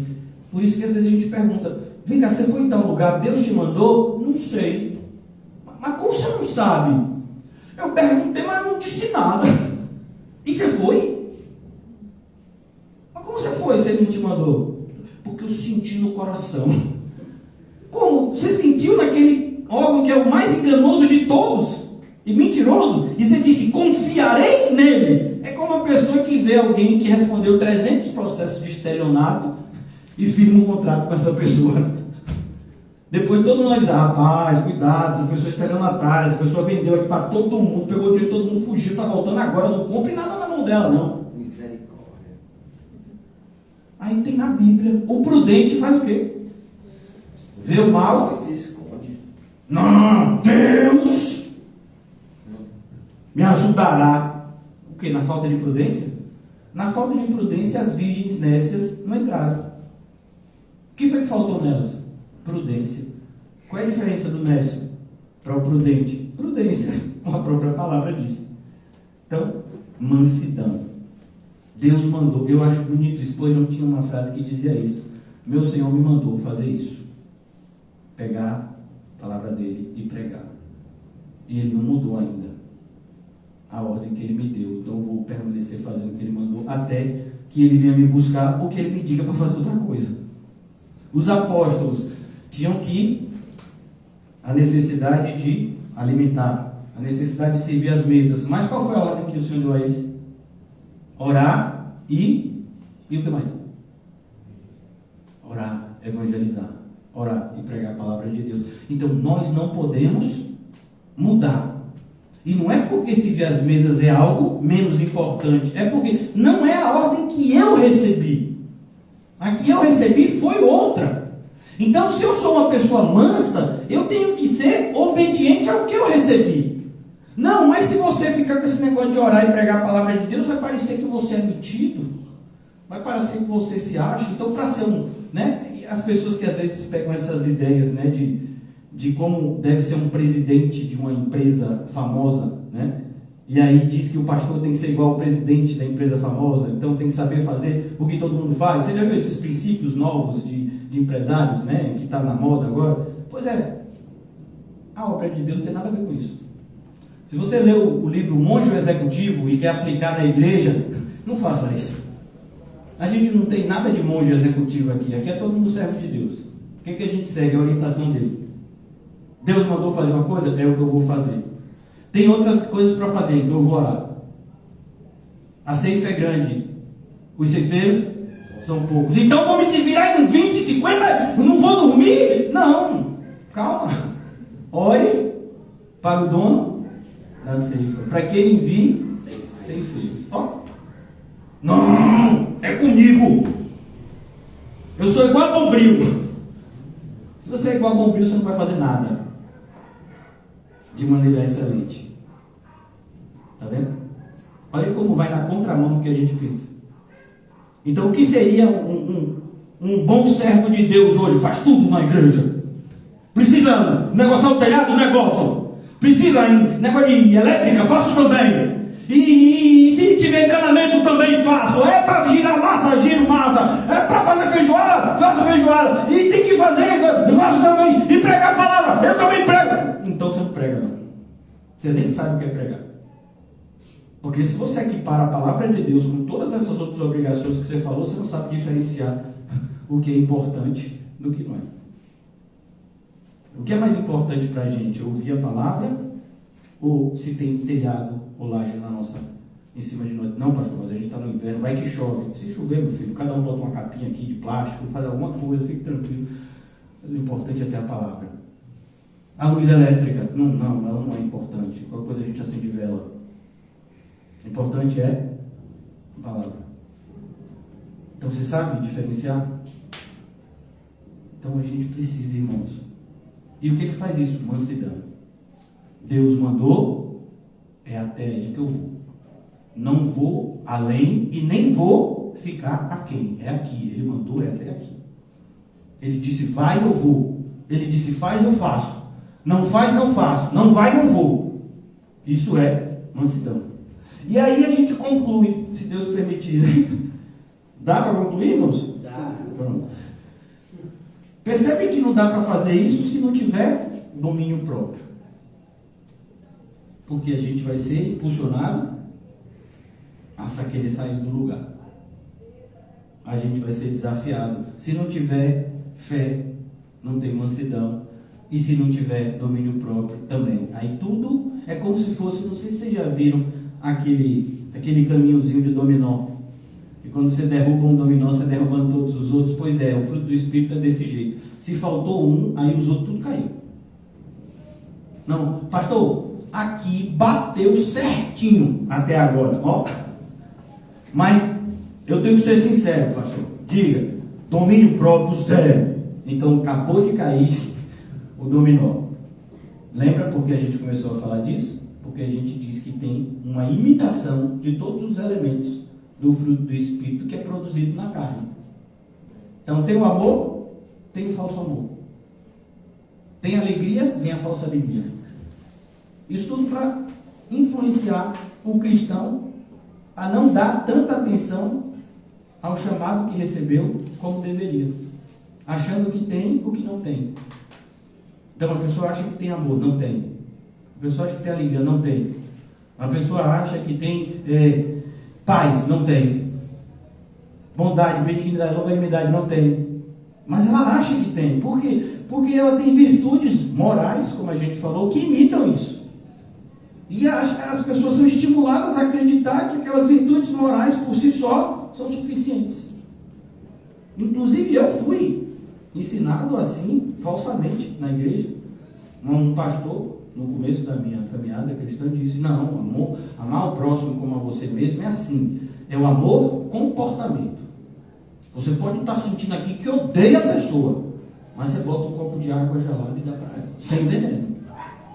Você continua odiando a pessoa aqui dentro, mas você dá bom dia, boa tarde, boa noite.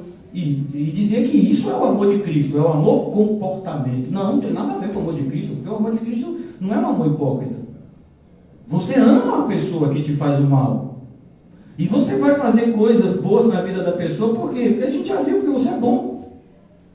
Qual é a característica do fruto do Espírito? Bondade. Você não vai dar um copo de água fria odiando a pessoa, não. Você ama a pessoa.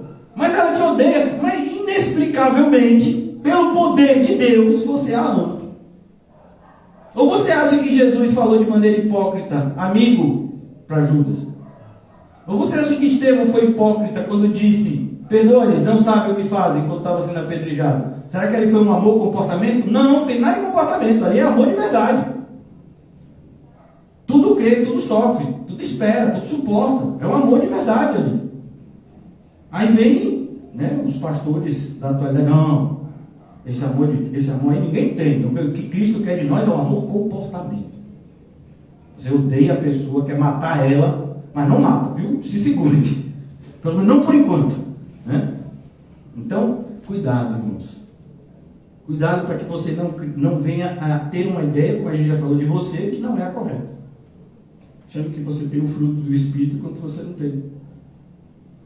Então, o domínio próprio, ele vem como uma prova final. Vamos ver se de fato você tem amor, paz, alegria, bondade, benignidade, longanimidade, mansidão e fé. Vamos ver como? Se você se domina. Você se domina? Porque o nosso domínio, perceba, o nosso domínio não é abstrato. É um domínio específico. Então, é um domínio que está vinculado ao amor, que está vinculado à fé, que está vinculado à bondade, à benignidade. Então, ele está vinculado a todos esses elementos. É como um atleta que em tudo se domina. Em tudo ele se domina.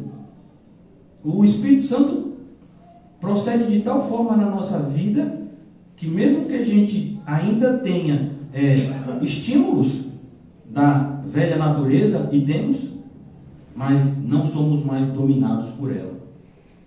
Nós a subjugamos.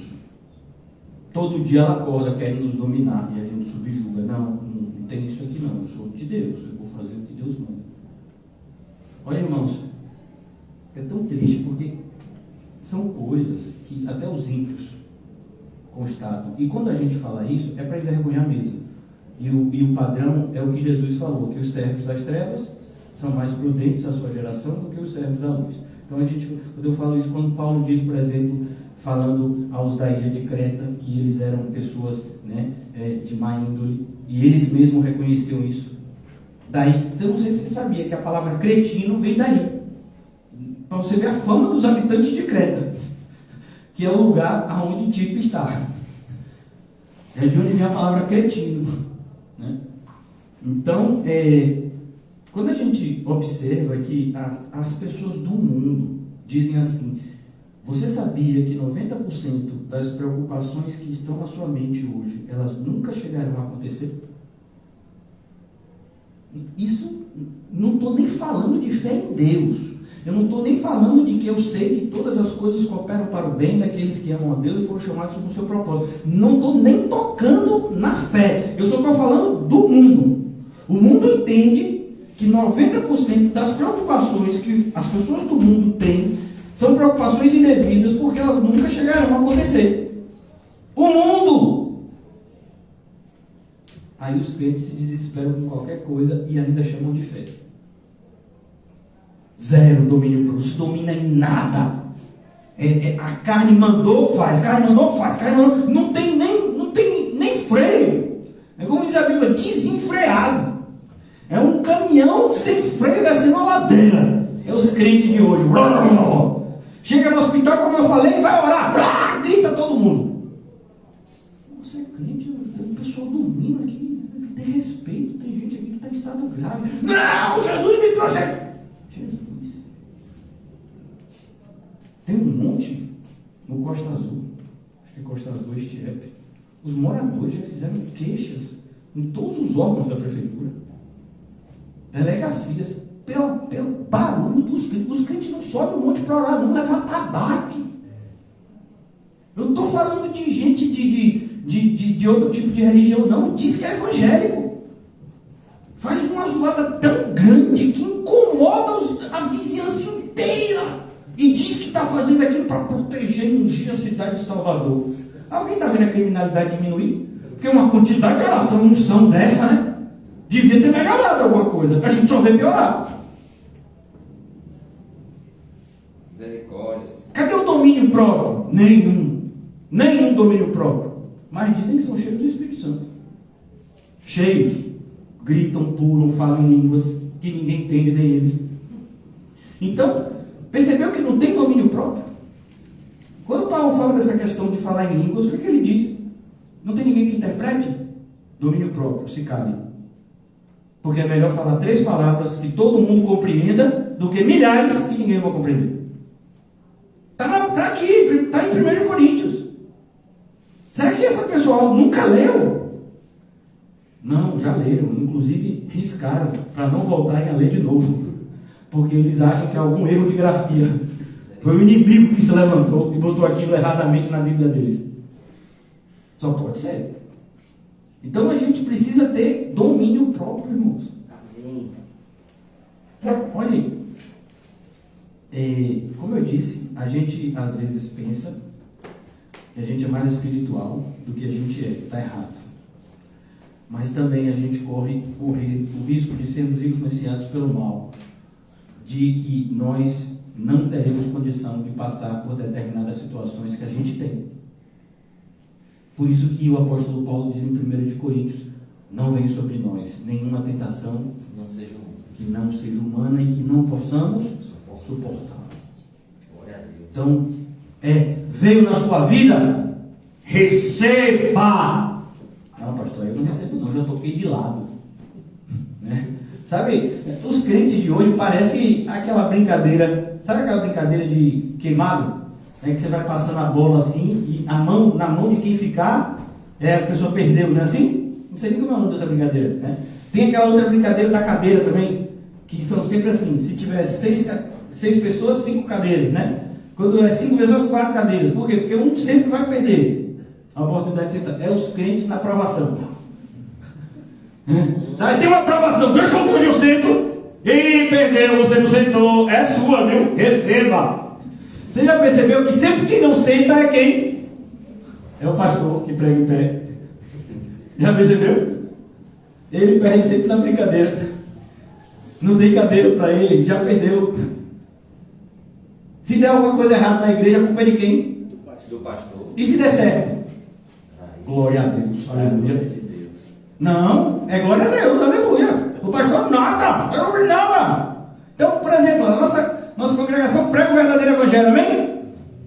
E o pastor? Não, é a nossa congregação. Você se preocupa em ajudar? Não, Deus que ajude. Deus que ajude, é o problema de Deus. Mas e se fizer alguma coisa de errada? Fizer alguma coisa de errada, eu estou aqui para fiscalizar. Eu estou aqui para investigar. Percebeu como é o nosso padrão? Cadê o domínio próprio? Cadê eu esmurro? O meu corpo. Está dando alguma coisa errada na igreja? A culpa é minha. Mas eu sou aquele que senta lá no banco, no fundo. Pois é. Você é crente? Senta lá no fundo, né? Se você é crente de verdade, vê que alguma coisa deu errado, você diz: eu podia ter ajudado, não ajudei. Eu podia ter orado mais, não orei. Eu podia ter falado, não falei. Eu podia ter feito alguma coisa para evitar, não fiz. A oração de Neemias foi assim, para a reconstrução. Então, quando a gente percebe isso, dessa intercessão real, desse sentimento de responsabilidade mútua, todos nós estamos no mesmo time. E não só no mesmo time, somos da mesma família. E não só somos da mesma família, estamos na mesma caravana, indo para o mesmo local. Então não tem como não sermos responsáveis uns pelos outros. Mas só vê isso pelo fruto. Como conhece a árvore? Pelo fruto. E não é qualquer fruto, é o do Espírito.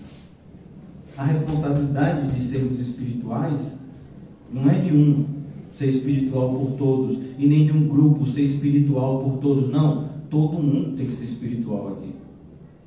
Todo mundo tem que buscar crescer aqui, desde as crianças. Por quê? Porque eles não vão ser sempre crianças. Eles, inclusive, tem um que está maior que eu, de estatura. Então, eles vão crescer. E aí? Vai crescer como? Como é que vai crescer? Sem responsabilidade nenhuma em relação às coisas que devem ter responsabilidade. Então, é preciso que a gente tenha esse entendimento. Somos exemplos. Não devemos nos esconder. Quando Jesus diz que a gente não tem que fazer as coisas pela motivação de ser aplaudido, Ele não está dizendo que a gente tem que fazer as coisas em oculto. Pelo contrário, quem se esconde é as trevas. O que Jesus está querendo dizer é que a nossa motivação não é agradar as pessoas, a nossa motivação é agradar a Deus. Mas nós somos o quê? Testemunhas. Nós somos a luz do mundo. Então, nossa obrigação é resplandecer. De que forma? O fruto. O que vai diferenciar a gente? O fruto. Porque quem tem o fruto do Espírito é só quem tem o Espírito.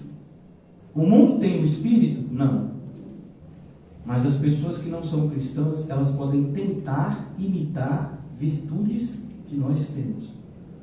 E o que é que vai diferenciar o falso do verdadeiro? A luz do verdadeiro. E se as pessoas não tiverem um referencial do verdadeiro, aí vai ficar todo mundo em trevas.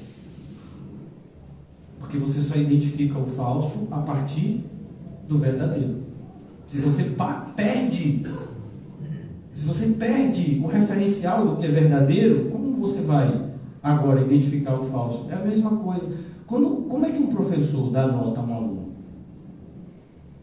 Por que o professor dá uma nota a um aluno? Porque o professor tem na mente a prova nota 10. O professor sabe o que ele pediu e sabe o que ele quer. Então, quando o aluno faz tudo o que ele pediu, o professor tem que dar o quê? 10. Mas e se faltou alguma coisa? Aí 9. E se faltou mais coisa? Aí 8. E se faltou muita coisa? Aí 5. E se não teve quase nada do que ele queria? Aí 1 ou 0. E o referencial é a prova nota 10. Mas se a gente não tem mais o referencial, se é cada um achando por si só o que é certo ou o que não. Pastor, eu nunca vi isso na Bíblia, então você nunca leu Juízes. Verdade. Um dos momentos mais difíceis da história do povo de Deus estão em Juízes. Por quê? Porque cada um fazia o que pensava de ser direito. Eles acreditavam não existir rei Israel, ou seja, não tenho que dar satisfação a ninguém, é eu que decido o que eu quero fazer. Na igreja de Cristo não é assim, tem rei, é Ele. Tem Senhor, é Ele.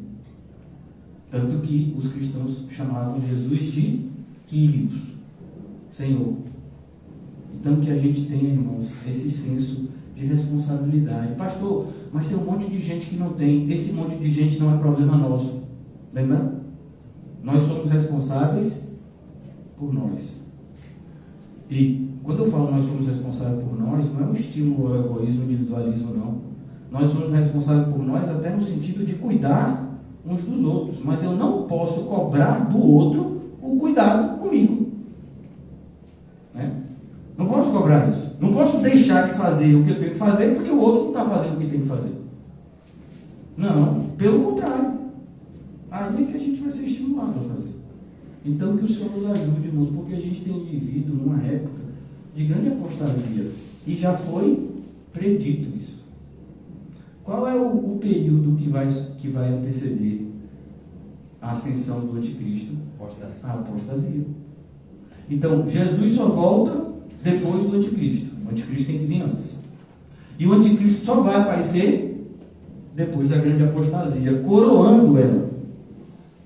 Então, se a gente tem essas informações em mãos e a gente não tem cuidado para que a gente não se torne apóstata, há um grande risco da gente já ser apóstata e nem ter percebido.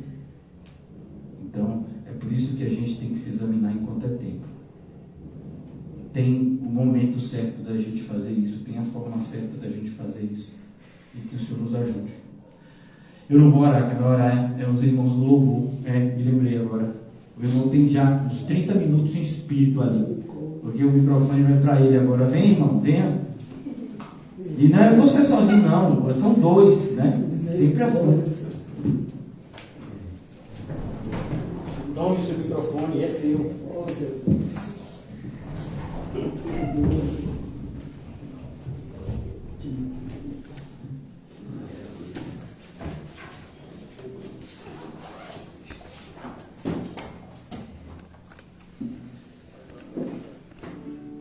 Aleluia!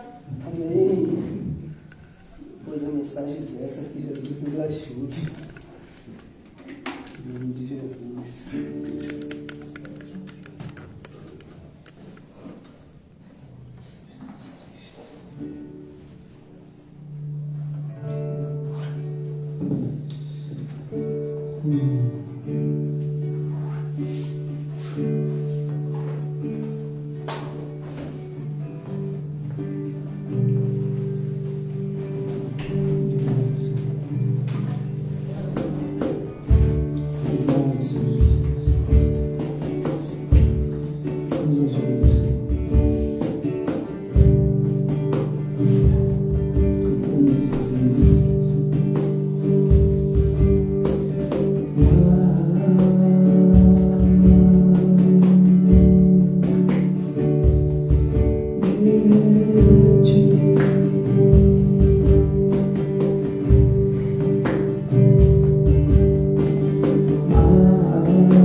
é motivo de agradecimento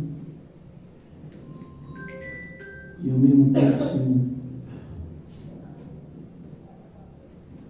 precisamos nos arrepender e confiar mais em Ti. Que o Senhor Pai nos ajude mais uma vez, mais uma noite de clamo de preces. A verdadeiramente, Senhor, a ter esses frutos, Senhor. Ó Espírito Santo de Deus. Até quando, Senhor? Até quando, Senhor, começa o dia de mim, Deus? Até quando, Senhor, eu vou ficar duvidoso de acreditar em Ti, Senhor? Falamos que o mundo já é maligno, ouvimos a Tua voz, coisas que a maioria das vezes nós não compartilhamos com o pastor, e o Senhor usa para poder falar conosco. Saímos daqui, Senhor, regozijados com a mensagem. Mas e como é que está o nosso comportamento, Senhor?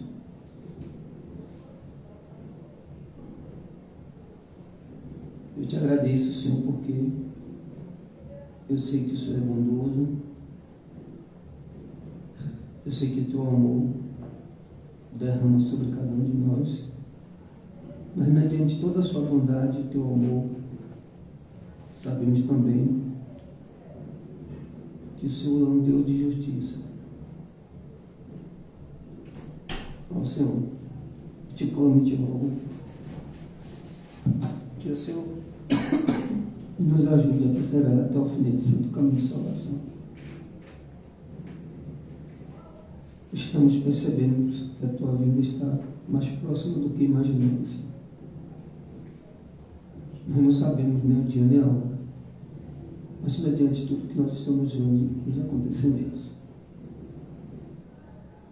Eu te agradeço, Deus, pela vida do pastor Nilson, por esse amor que o Senhor mesmo, Deus, coloca sobre o coração dele. Que o Senhor continue sempre abençoando, dando sabedoria, dando livramento, principalmente sabedoria para poder pregar o Evangelho para os seus, assim como ele mesmo nos comunicou nesta noite. E começando de mim, creio que todos meus amados irmãos creem nessa verdade, que é dessa forma mesmo. A pergunta é se nós estamos fazendo tudo que nós estamos ouvindo. Por isso que eu te peço, começando de mim, para poder, em amor, também pegar a Tua palavra, tanto no meu lado, como onde quer que eu esteja. Mais uma noite, Deus, saímos daqui feliz, porque o que prevalece é a Tua verdade, doendo ou não. A Tua palavra vem para poder nos consertar. Por isso que eu te peço, Senhor, que o Senhor ajude cada um, tanto o pastor Nizam, irmão José, irmão Regil, Calmon, Mateus, irmão Quinho, a mim, o próprio Henrique, que hoje está aqui conosco, a tia Rita, a Massinha, Gisele, Heleninha e Estelinha, e todos aqueles que estão nos ouvindo, Senhor. Muito obrigado, Deus. Assim o Senhor nos trouxe, eu te peço também que o Senhor nos leve, nos dê livramento. Como nós sempre falamos, o mundo espiritual é real. A pergunta também fica para cada um de nós. Será que nós acreditamos nisso? Nos ajuda, Deus, a confiar mais em Ti. Porque tomamos atitudes, Senhor, totalmente direcionada por nós mesmos. E isso nós sabemos que nós vamos ter consequência. Porque aprendemos que a gente colhe o que a gente planta. Por isso, Deus, foi mais uma noite abençoada. Abençoada. Sabemos que vai ser difícil, Senhor, mas também cremos que, pelo Teu nome, o Senhor é conosco. Por isso que nessa noite, mais uma vez, eu te peço que o Senhor nos ajude, Jesus. Nos ajude, porque um dia nós iremos morrer. E nesse dia, a gente não vai ter mais tempo. Nenhum. Temos muita certeza na Bíblia, e uma das é um jovem rico. Então eu te peço, a tua palavra diz: se a gente tem o que comer, tem o que vestir, que deveríamos estar contentes. Se os pássaros o Senhor, Pai, cuidou, imagine nós. Nós não precisamos reclamar de nada, Senhor. Porque tem pessoas nesse momento, como o pastor Pousado por Deus aqui, em cima de um leito do hospital, sem falar. Pessoas que estão sentindo muita dores. Verdade. E aqui nós estamos. Aqui nós viemos aprender de Ti. Mas o melhor presente que nós precisamos ter é de levar, Senhor, essa mensagem, como o Senhor nos ensinou, às outras pessoas também, se é que nós fomos alcançados. Muito obrigado, Senhor Jesus. E eu te peço, tenha de misericórdia de cada um de nós e nos perdoe, Senhor, os nossos pecados. Em nome do Pai, do Filho, do Espírito Santo. Amém. E graças a Deus. Amém. Graças a Deus. Aleluia. Obrigado, Senhor Jesus. Amém.